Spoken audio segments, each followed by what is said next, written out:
wanted to take a few minutes and just do a final video and just talk a little bit about the final exam.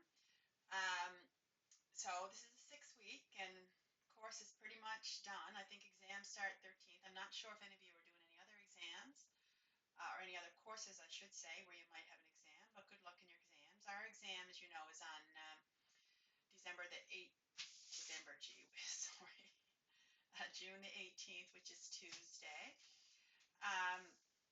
So the final exam, so we've had our two-term tests, okay? With the two-term test, you use lockdown browser, but not the camera monitor. So it is required for all final exams. So when you do the final exam, you will have to do the environmental scan to show, the environment which you're in. The camera will be on, and, I don't even know what the camera does. I think it does give alerts if people move, if there's, certain activities. But anyway, I'm sure you've done them before.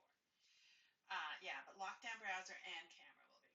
So the exam, the review is posted. So there's 60 true and false multiple choice questions, and you have to do 2 of 3 essay questions. Okay? So final exams are supposed to be comprehensive, meaning we test everything. So that's kind of true, but the bulk of it will come from what's not already been tested. Okay? So since the last term tests, the chapters we covered were 9, 10, 11, 12, and 14. Okay?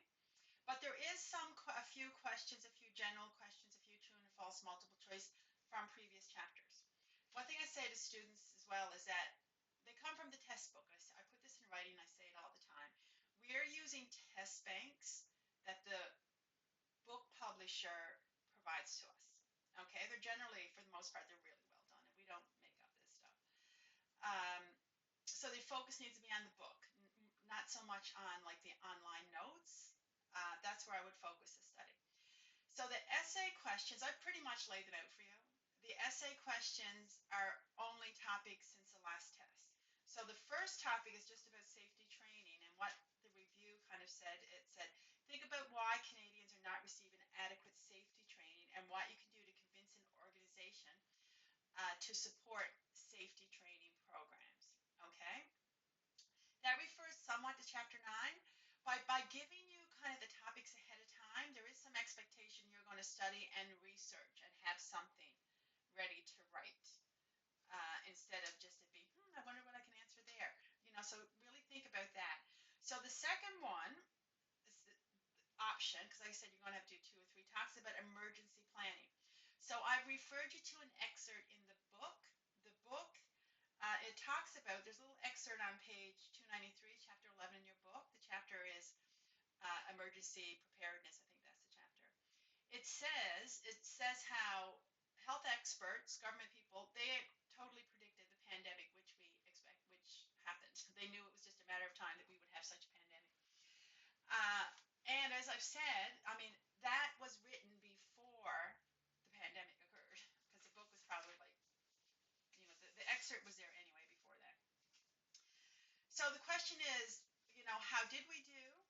How can we do better? Okay, so a lot of it is you can draw from course topics.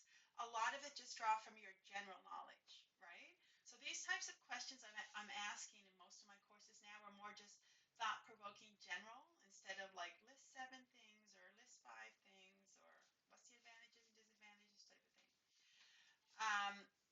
Yeah, so the third question is about workplace wellness initiatives and programs, and that's in chapter 14. Okay, so that's the focus on the 3 essay questions. Provide like thorough questions. Don't just write a couple lines. Write in full sentences. Use paragraphs if you're writing a lot. Don't just do it all in bullets. These are just good writing practices for anything. Yeah, so the same with the true and false multiple choice. There's some from earlier chapters, and I've tried, there might even be some from your little quizzes that you have in the course, and I pick all my questions myself. I don't do the just randomize, which the computer will let us do, and I really try not to pick something really, obscure that might be one little line somewhere in the book. I try to focus on the big topics in the courses, and just go through your book like everyone studies values like I studied, see what's highlighted, see what's bold, read the little captions on the side, that type of thing. It's 2 hour exam, plenty of time to do it, but you want to study, take the time. I mean, I see it after, like if someone spent 12 minutes or an hour and 59 minutes, and so there's lots of time for this test. Yeah, so pretty much everything is done. Discussion posts are still there if there's any that anybody hasn't done, but you pretty much have till Friday if you want to do any of them. After that, I kind of summarize all the grades. I sent everyone an email this morning about what you have out of 70. Okay, so I'm happy to say everybody's already passed the course, even if you didn't write the exam. But nobody just wants to pass. You want to do good marks. So the final exam is worth 30%. So if I said you had 60 out of 70, you should know how to figure out what your average is. You just 60 divided by 70. So if it's 30%, right, you should be, and you've got 60 out of 70. So if you get 20 out of 30, then you'll get an 80, right? But 20 out of 30 is only 60 some percent. You want to do better than that. Anyway, so that's just a guideline of where you kind of stand going into the final exam. Okay? There's really nothing else to say. As you know, intersession flies by as we said it would, and that's why, as I said at the very beginning, a full-time workload is 2 courses instead of 6, with the expectation that you have to be on task. There's certain courses I like at intersession. They just work better, and some is just, this is a lot of content. It's full book, pretty much, 14 chapters. And then there's a lot of testing, discussion, posts, and it all seems to happen together. I like intersession courses. Like I said, you can knock them off, especially if it's a horrible course. This is not. This is a great course. You can kind of get it over with in a short time. But the expectation is you really got to be at it. It's not like a course where you can kind of put things off, right? So that's it. Reach out. I'll probably just send another quick email right before the exam. But if you have any questions, I'm here. Just ask questions, even if they're like not about this course program related. I'm fairly informed and knowledgeable. I've gotten all options of, the business program. Yeah. So good work, everybody.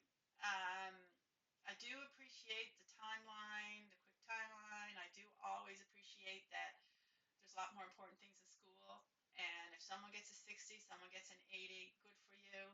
It's not all about getting all A's and everything. There's a lot of things going on. I know you want to do well and all that, but anyway, great work everybody's semester, and like I said, good luck in the exam, and reach out if you have to. I'm actually traveling to Ottawa in the next couple days. I'm working my last week in Ottawa. My daughter lives there, and yeah, my husband's after doing a big bathroom renovation, so I'm flying out and driving back when school is over. So, but I'm still on my computer because I work from home anyway.